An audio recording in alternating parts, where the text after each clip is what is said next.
1, a 2, a 1. It's time for the Better Horses Radio Show. So let's saddle up and ride as we explore the Western way of life, horses and cows, family and friends, a relationship with the land, and a relationship with God. It's all here on Better Horses Radio. Now let's hit the trails with the Better Horses team. And welcome to Better Horses Radio. I'm your host, Ed Adams.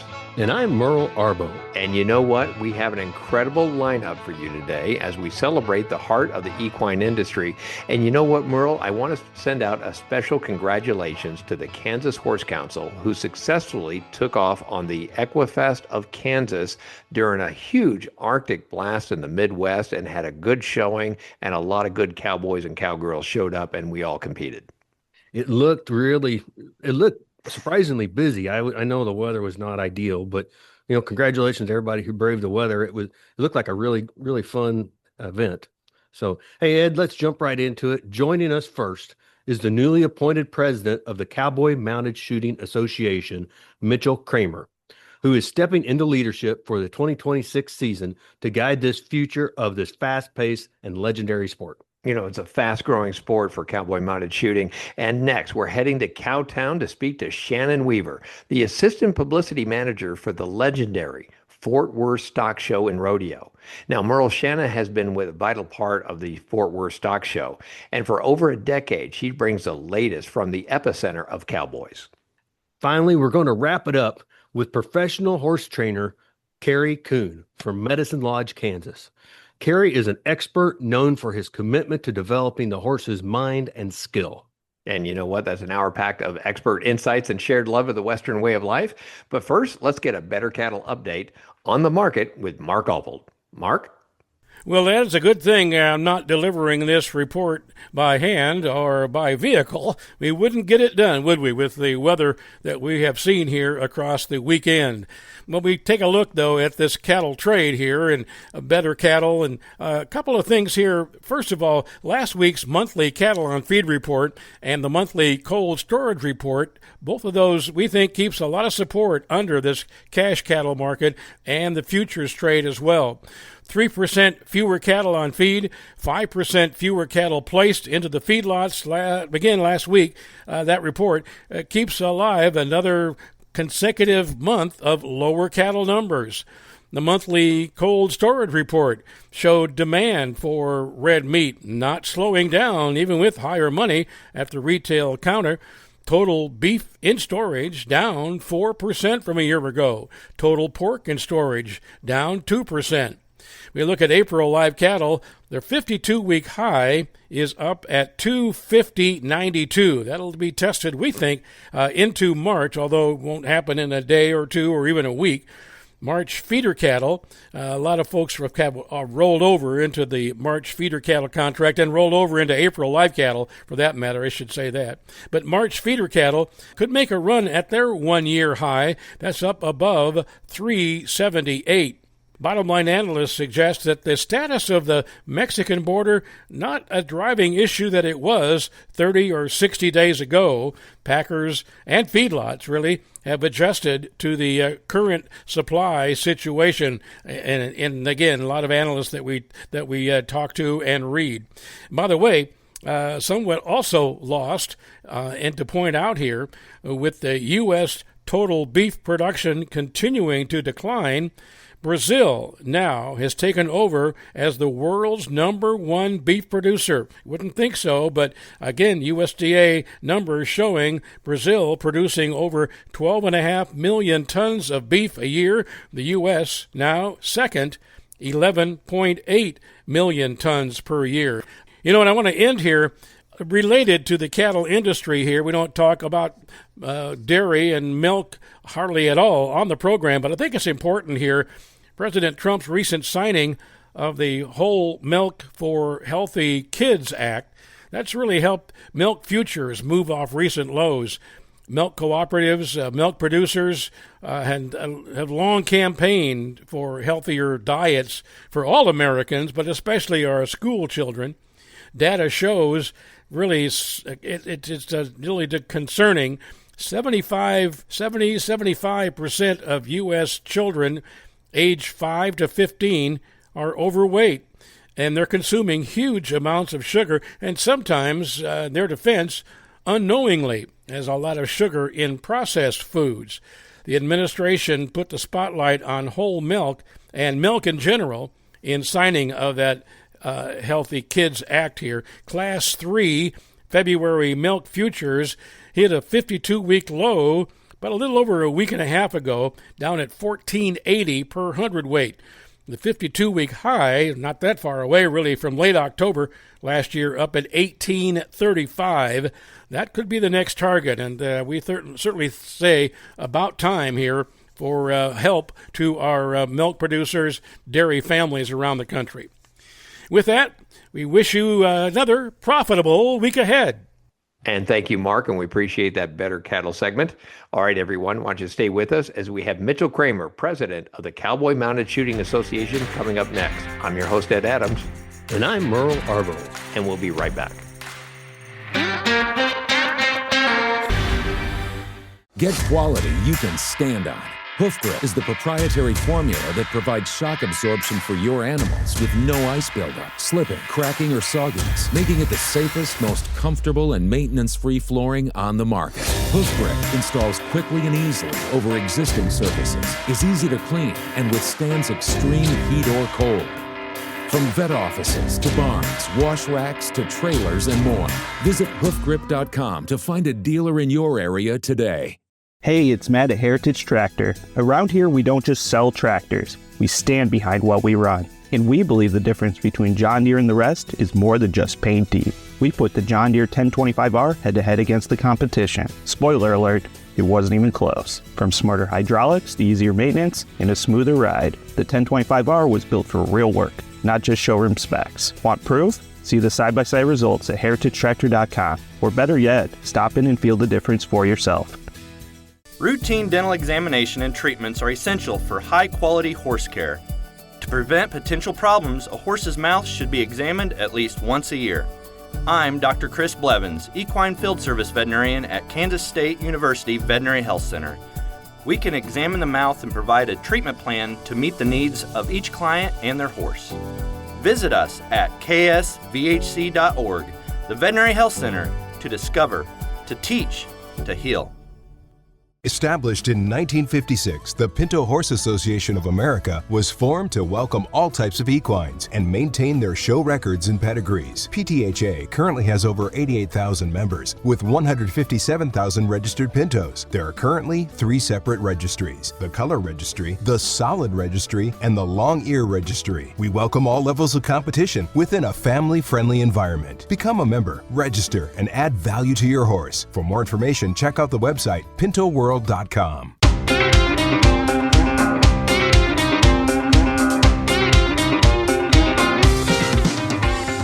welcome back to Better Horses Radio. I'm your host, Ed Adams, the show where we celebrate the Western way of life, our families, our faith, and of course, the horses that bring it all together. Well, I've got a very special guest for us today. If you've spent any time at the major arenas over the last decade, you've likely heard his voice on the microphone, or you've seen him burning up the patterns as a men's level 6 shooter. Well, as of December 2025, he's taken over the reins as one of the fastest growing equine sports in the world. He's here today to talk about the future of the Cowboy Mounted Shooting Association, along with some upcoming events like the 2026 Winter U.S. Championship in Quail Creek, Arizona.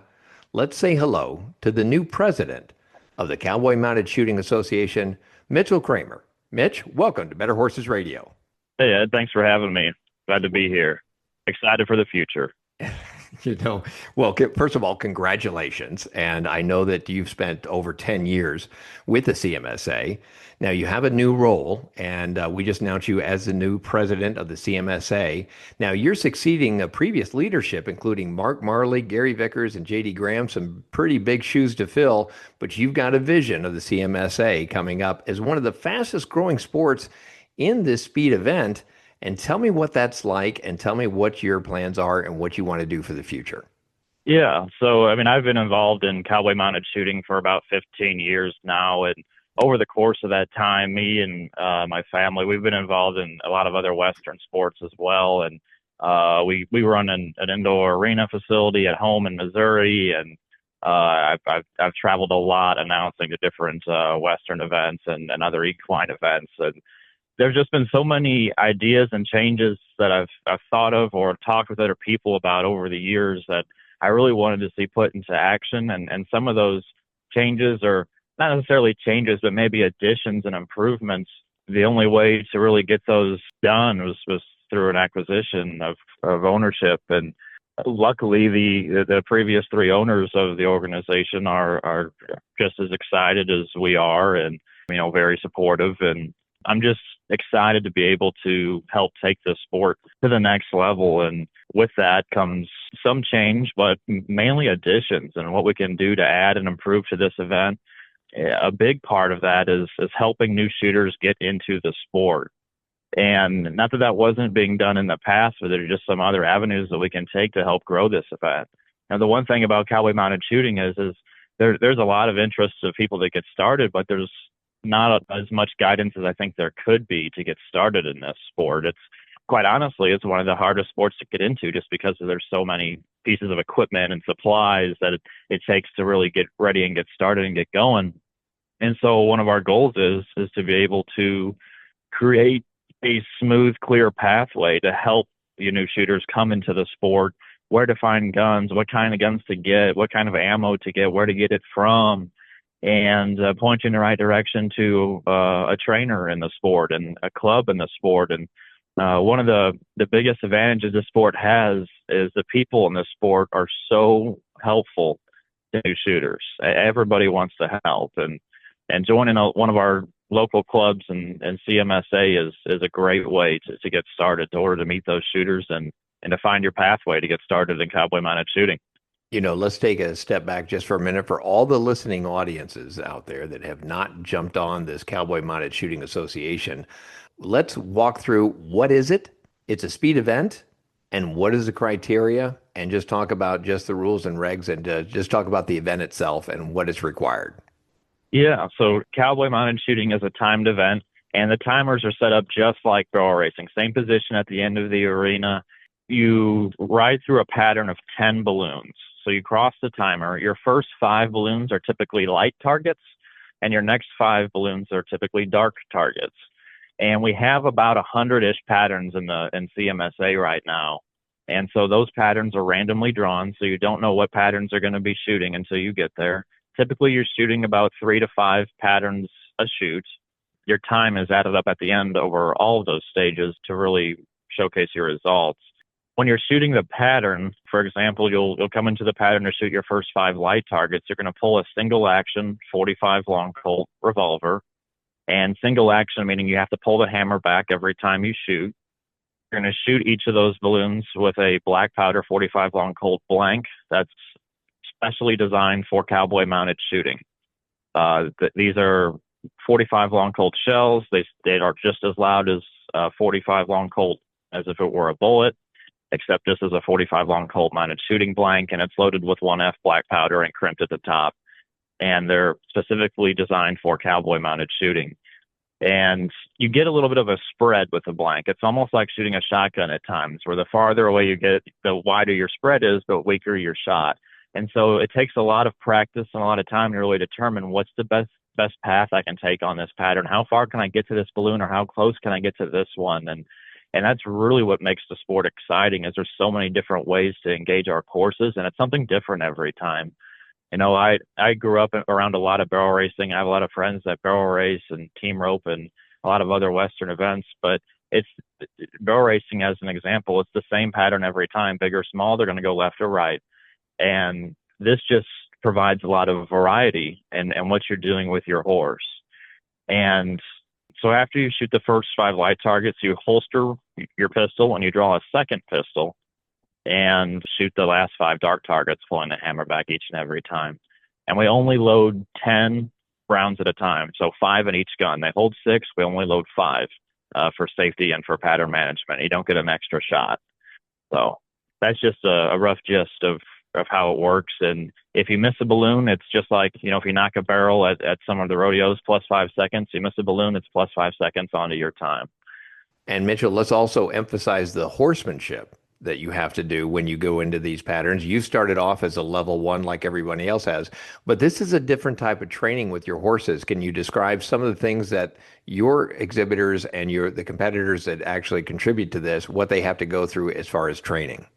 Absolutely, and it's such a hot topic right now because our fraternity and our derby programs are growing like crazy in a good way, and there's just so much that goes into our horses. You know, you want them to have the cattiness and flexibility of a reining horse or a cutting horse, the speed of a barrel horse, but also they need to be able to be gun broke and take to the gunfire.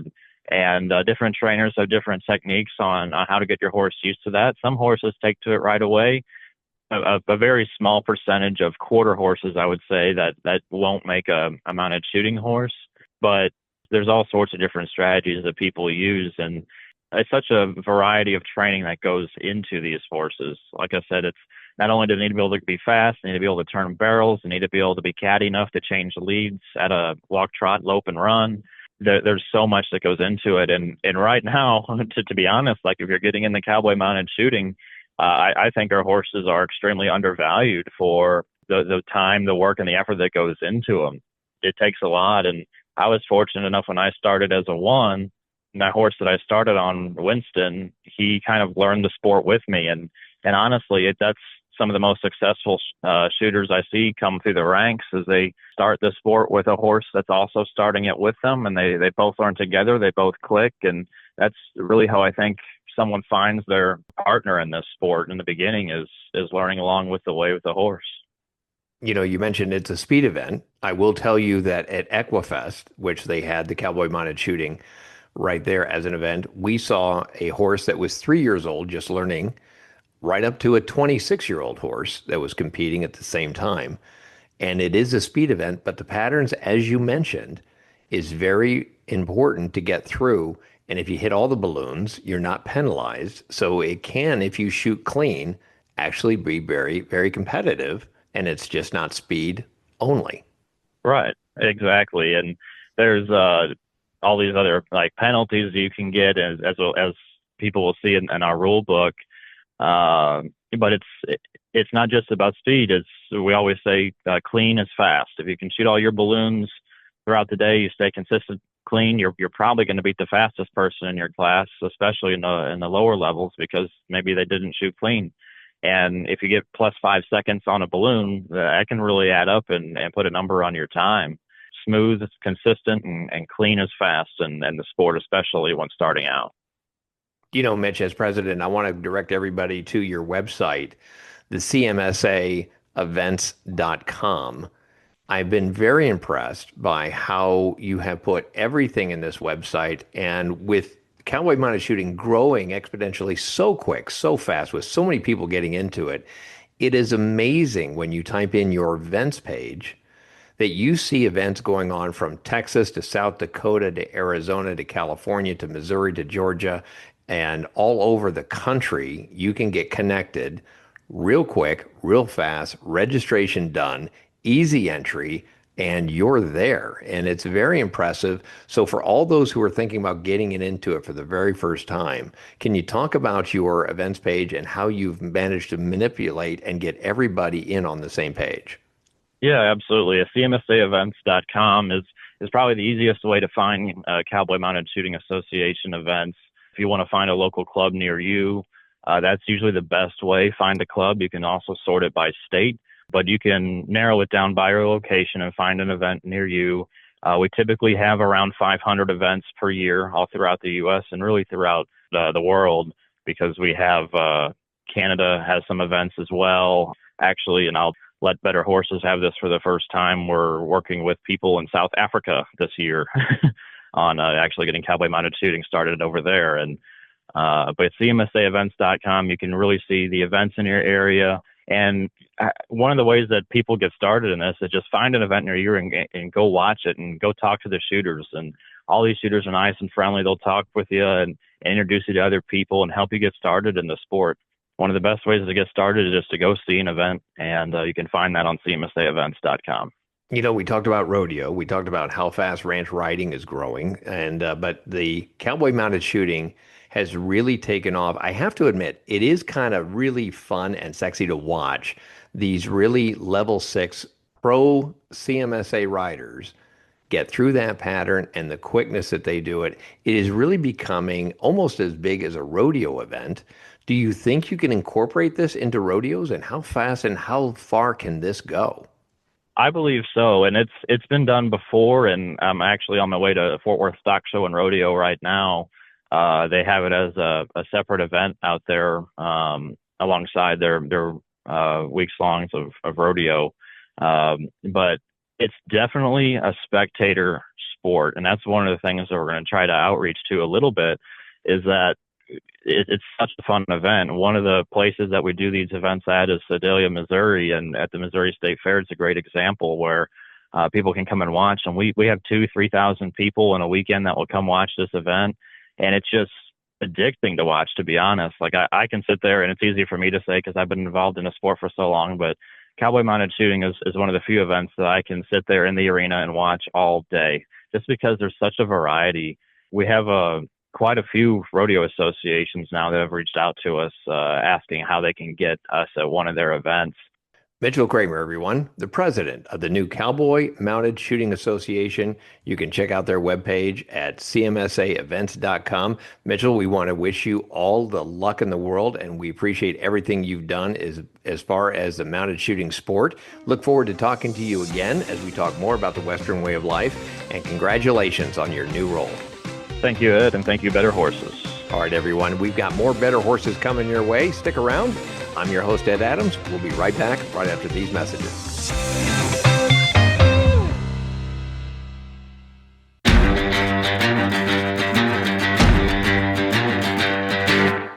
And you are listening to Better Horses Radio. I'm your host, Ed Adams.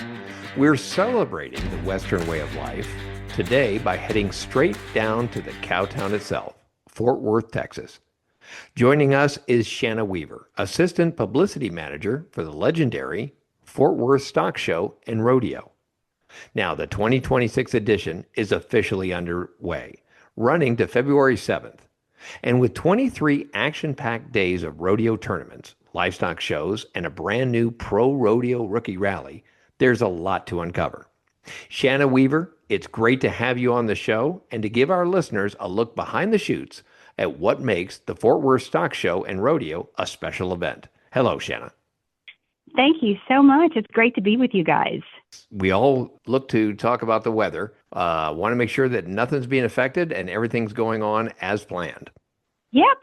So, the weather, when we're kind of at the mercy of Mother Nature, when you have an event of this magnitude in January and February in Texas, you got to be prepared for anything. So there's been times where we've had amazing weather. We've had challenging weather over the past 129 years. We did have a bobble. I think the whole world kind of ran into some weather here a few days ago. And the thing about us is there's no way to really reschedule what we have been working for a whole year when you've got all the different elements that we have, rodeo, livestock, horse shows, cattle, the whole 9 yards. There's just not a way to reschedule. So we do the best we can with what we have. We don't close. We just push forward as best we can. We've run into worse weather. We had a couple of days where it might have affected our attendance a little bit. We had a couple of horse shows that we had to push back slightly just to give folks some opportunity and time to be here. But as the saying goes, the show must go on, and we work with what we have. Yeah, I know dealing with rough stock is always a little bit more difficult than when you're getting in with those type of weather plans. So let's go. You are underway. It looks like everything seems to be running as planned right now there at the Fort Worth Stock Show and Rodeo. And tell us exactly, how's the attendance and how's all the scheduling and livestock shows going? Up until we hit a couple of days of inclement weather, our attendance was actually up several percent. A show of our size and with, the 23-day run, we usually see about 1.2 million people. And so, of course, it's with inclement weather, there's not going to be as many people for those particular days. But people got kind of pent up and had cabin fever, so to speak. So I feel like when the weather is better and we're on the other side of that, I think we'll see our attendance kind of pop back up. And We've got a wonderful show here. We're in kind of the heart of the western part of the U.S., if you will. It's kind of the tout of the Fort Worth tagline is where the West begins, and there's a lot of truth to that. And our community celebrates us, and it's just a part of who Fort Worth is. And so it's a great time to celebrate. It's kind of the unspoken social event of the season here through these several weeks that we're here. So we've got a lot to offer folks to come out. If you're from the Western world, you kind of just need the dates and know when you want to see what you want to see. And for the folks that are moving into the Fort Worth area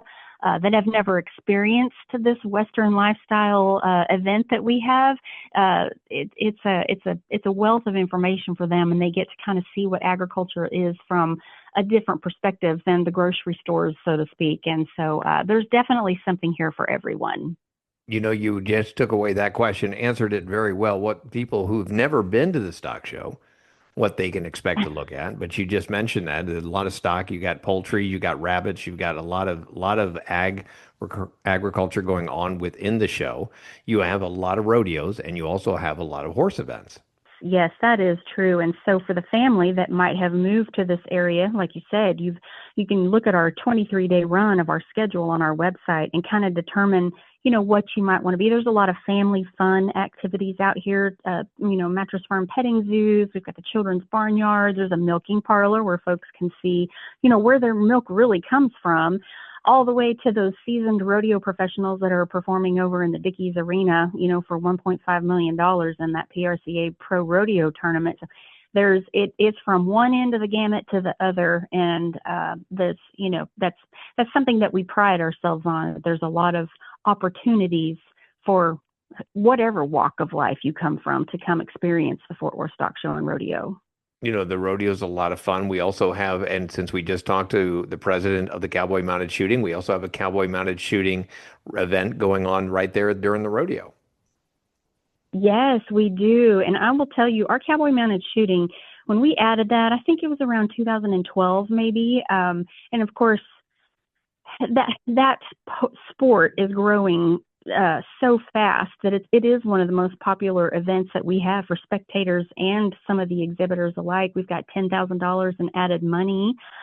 We've got the rifle and shotgun match. There's the 3-stage match, and that competition takes place here on January 28th, which is actually tomorrow. So we're looking forward to a great event over in the Justin Arena tomorrow. Probably one of the biggest rodeo shows and stock shows that are in the country today. For somebody who's not into agriculture or stocks or cattle or anything like that, what can they expect if they come? And do you recommend that they just come and check it out? I do. So the first thing I would recommend doing is just make a quick stop at our website at fwssr.com. You can kind of get an idea of the breadth of activities that happen here, from the rodeo. You can also pick, we've got different livestock moving in. We've got about 23,000 head of livestock that will move through this Will Rogers Memorial Center within that 23-day period. And they obviously don't all fit in at the same time. So there's different waves, if you will, of livestock. We've got, our junior livestock exhibitors that are coming from every corner of Texas. We've got open exhibitors coming from I'd say probably close to 40 states would be represented between our horse shows and livestock shows, of those open exhibitors coming to participate and compete here. Maybe just pick some of your favorites. I think if you're bringing young children out here to experience agriculture for the first time, there's, like I was mentioning, we've got a lot of family activity stops, if you will, along the way. That milking parlor I mentioned, the children's barnyard, where we've got, just for an example, we've got eggs that are being hatched daily. They're timed accordingly, so you can actually sit there and watch an egg hatch, a chicken. And we've got lots of baby animals that folks can get in and cuddle with. And like I said, then you can go experience the amazing pro rodeo in Dickies. You can stop off in a couple of our many arenas here and watch a horse show. So I think just kind of get a game plan together, look at your website, kind of get some ideas, and then just come out and experience it. There's no way to explain to anybody what they're going to see or feel until they actually get here. It's pretty amazing. I do like watching the new people come, and it's just like to see the expressions on their face, like we had no idea. It's pretty amazing. And if you're just joining us, we're talking to Shanna Weaver, and she's in communications at the Fort Worth Stock Show and Rodeo, describing exactly what's going on. And it's officially underway, and it's going on through February 7th. We have to contribute or give dedication to all the volunteers that work at this stock show. And Shanna, you would be able to do them more justice than I would. You have a lot of great people working behind the scenes. We do. So the one thing, whether you're a volunteer or you've been out here several times, there's something generational about this place, and there's a common thread that you find. It's my grandparents were here and they brought my parents, and now my parents are bringing me, and when I have children, I'm going to bring them. It is very generational, and that's very true with our volunteers. We have folks that we are blessed to have them. They come, they spend their vacation time to work here. It's just, it kind of gets in your blood, and then you can't really shake it, so to speak. Whether they're working the horse show or the rodeo side of it, or maybe they're some of our superintendents checking in our heifers or goats. They've done it because their parents had done it, and possibly their grandparents, and it's just something that they like being a part of. It gives you some pride about the community that we live in, and keeping true to our Western way of life, and that those agriculture roots that we are trying to hold on to. And there's a gentle balance between keeping the old traditions but yet introducing the new generations to this, and I think that's something that we really strive to do. We don't want to lose sight of where we've been. If you don't know where you've been, you can't know where you're going. So I think we really work hard at that. And those volunteers, we've got 1,200 or more volunteers that come make this machine run for 23 days. And that's amazing. It's a main venue. It's Dickey's Arena with additional events at the Will Rogers Memorial Center, and it's going on to February 7th. It's the Fort Worth Stock Show and Rodeo highlights. Shanna, I want to thank you for joining us. It's one of the world's original indoor rodeos. It is absolutely huge, and it's great to go to. We highly recommend it if you have a weekend, if you have a couple of days, to head on down there. And it's currently available, and I think you can contest right now, Shanna, that the weather's doing great. Yes, we are on the other side of the little bobble that we had, and we've got some sunshine days coming up, and we're looking forward to a great weekend coming up. And like you said, we run through February 7th, and we will be here, rain or shine. All right, everyone. I want you to stay with us. We're talking to Shanna Weaver right there at the Fort Worth Stock Show and Rodeo. We appreciate her coming on board. Everyone, stay with us. We've got more better horses coming your way right after these messages. We'll be right back. Hi, I'm Dr. Dylan Luter, a specialist in equine performance medicine at the Kansas State University Veterinary Health Center. Our new service focuses on lameness diagnosis, advanced imaging, physical therapy, and regenerative medicine for horses with injuries preventing them from performing at their best. We can treat a variety of conditions and design a customized rehabilitation plan to meet the needs of each client and their horse. Visit us at ksvhc.org, the Veterinary Health Center, to discover, to teach, to heal.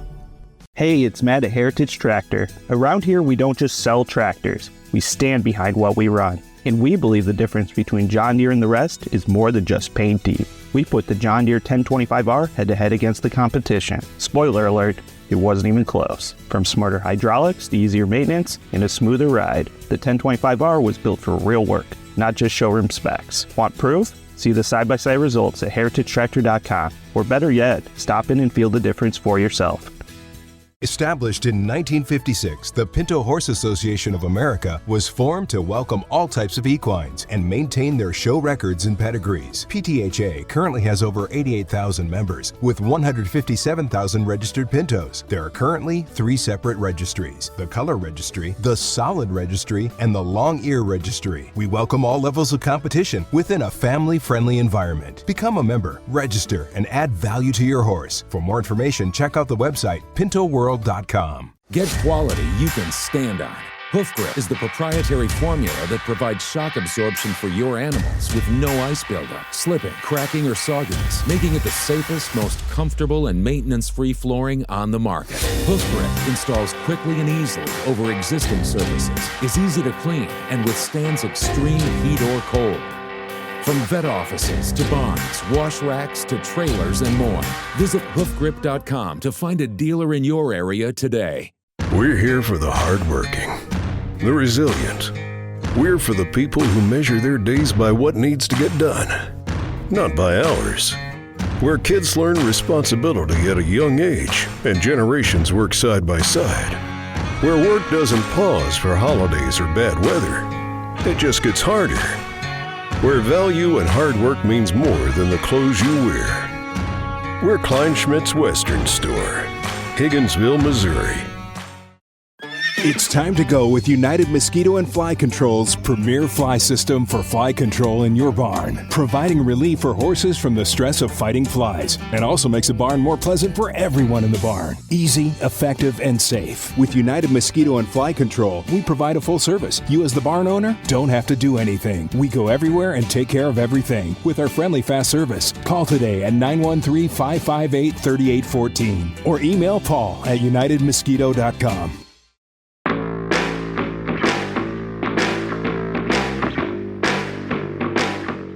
Welcome back to Better Horses Radio, your premier source for equestrian knowledge and industry insights. I'm your host, Ed Adams. And I'm Merle Arbo. And you know what? Today, we are thrilled to welcome a true master of the craft to the show. He is a nationally recognized professional horse trainer known for his fundamental approach and his ability to bridge the communication gap between the horse and rider. Please welcome to the program, from Medicine Lodge, Kansas, professional horse trainer Kerry Kuhn. Kerry, welcome to Better Horses Radio. Hey, thanks for having me, guys. Hey, Kerry, let's just jump right in. It's been winter around here this week, and I know it's cold and snowy and everything. Is there any tips or things people should watch for when they're riding or training their horse in the winter? Well, if they're like me, I don't have an indoor that we work out of, so I'm riding outside. And when you got weather like we've had the last 3 or 4 days, we got about 8 inches of snow down here. Thankfully, the snow kind of insulated the ground, so the ground really hasn't froze yet for us, but it's been pretty slick. But what I've really had to deal with the last couple days riding horses around in the snow is that snow would pack in the bottom of their hooves. Seemed to be not quite so bad on our horses that were barefoot, but if our horses had shoes on them, that snow just keep packing. Next thing you know, those horses are walking around on 3-4 inches of snow packed in their feet. So we actually went to Tractor Supply and bought some silicone spray. And for us, that's what worked the best. So we found ourselves spraying silicone spray on the bottom of these horses' feet just so that snow wouldn't pack into those shoes. And then those horses would be walking around like that. So it's tough. When the ground does freeze, we're pretty much at a standstill unless we've got a place where we can go ride where the ground's not froze. But it's tough in the wintertime, especially when you've got weather like this. Sure.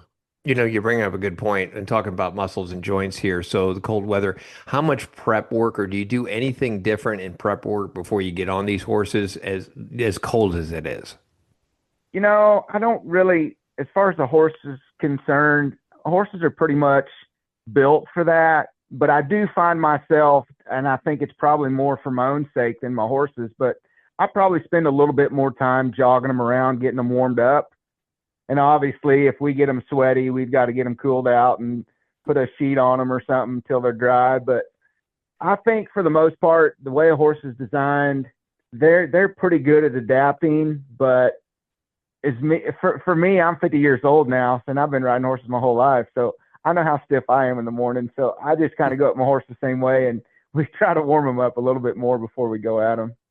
Well, and I have a very good friend. They're actually down in Florida, and their rule of thumb is they don't ride horses below their age. So like if they're 50, they don't ride below 50 degrees, you know? But is there a temperature that is too cold to ride? Man, I wish I could go off that if it's never ride below 50 degrees. You know, I mean, down here, we've got some ranches that we day work for when we're not on the road doing clinics, and there's days we're saddling up and it's 10 degrees or colder. We're trying to figure out how to stay warm, and we got a job to do, and we really don't have a choice because these guys need help with their cattle. So for us, it really just, if we got a job to do, we need to go do it. We're going to go regardless of the weather. You know, coming out of January, everybody's doing their goal setting for their horses, and especially if they're into competitions. So you have a lot of clinics that you're setting up for the year. What are you planning on doing this year, and what are some of the goals that you plan to attend, and how far are you traveling around the United States? Well, our first clinic this year is scheduled in Florida, and so we're going from Florida to Maine to Idaho later in the summer. So we're covering quite a range of the country, but goals wise, man, I feel blessed to be able to do what I do and just travel around and educate and encourage people with their horses.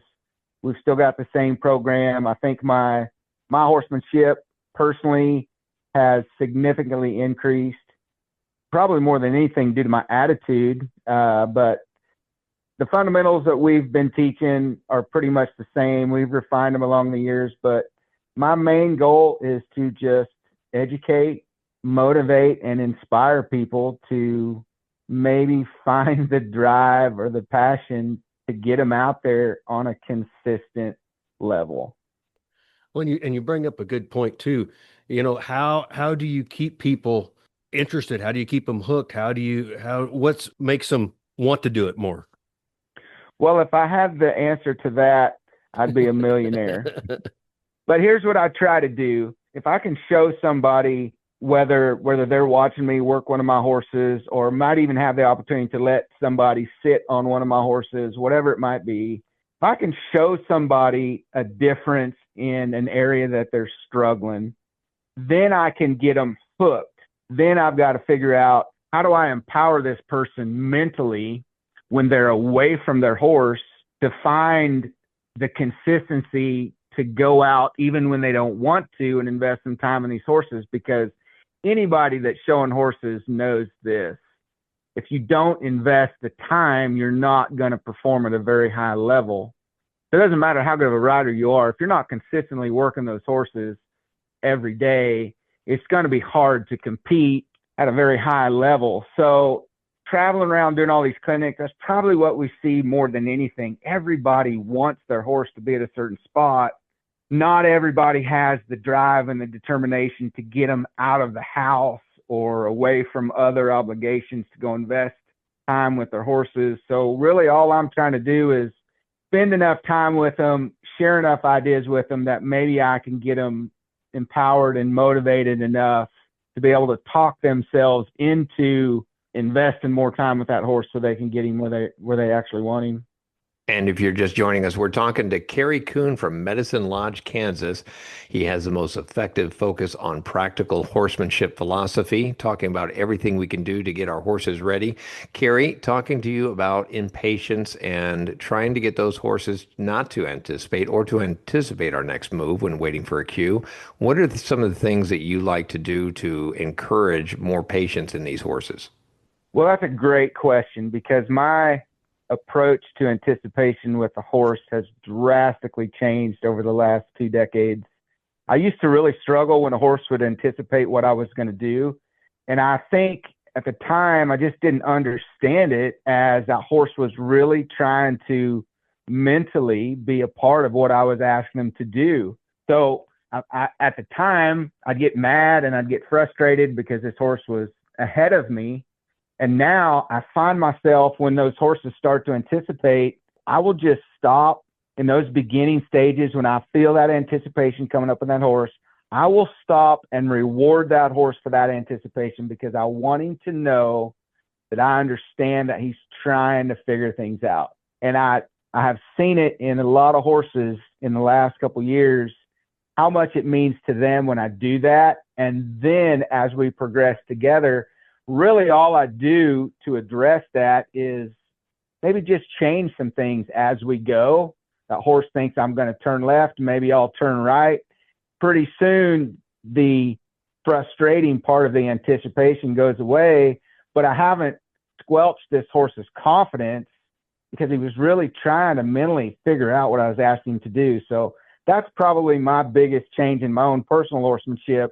Okay, let me just dovetail in what you just said in building confidence. Let's switch that over to the rider here and building confidence with the horse rider, overcoming the fear or working out some comfort zones in a clinic. Is that something you deal with quite a bit? I know you and I talked about this in our previous episodes. And if your confidence is just shot, what are some of the things that you're able to give us as far as tips to overcome it? That's a tough one. A lot of people that struggle with fear and a lack of confidence, that's a road that is pretty hard for them to walk down. I would probably say the best thing that I have been able to do for people like that is, number one, don't push them too hard. Number two, be there to share an encouraging word, lift them up when they feel like they're not making any progress. And then three, if there's any way that I can, me personally, help them with their horse. And what that might mean is maybe I spend a little bit of time on that horse to get that horse past the spot where he's really struggling, just to make it a little easier for them when they crawl back on that horse. So then it's kind of a boost of confidence for them. But man, there's been times where I've really looked at some people and thought, you're really struggling with your confidence. And right now you're riding a horse that's not even easy for me to ride. To say that to somebody or try to figure out a way to come across in a professional way without telling them they're riding the wrong horse. But sometimes it's the truth that we don't want to really look at or accept. So I guess generically, I would say take that person that's struggling with fear and confidence and get them on the right horse is probably what's going to help them the best and the most and the quickest. Okay, I'm going to throw this to both you two, Merle Arbo, also a trainer. You have a person that the number one mistake everybody's making, buying too much horse for the rider.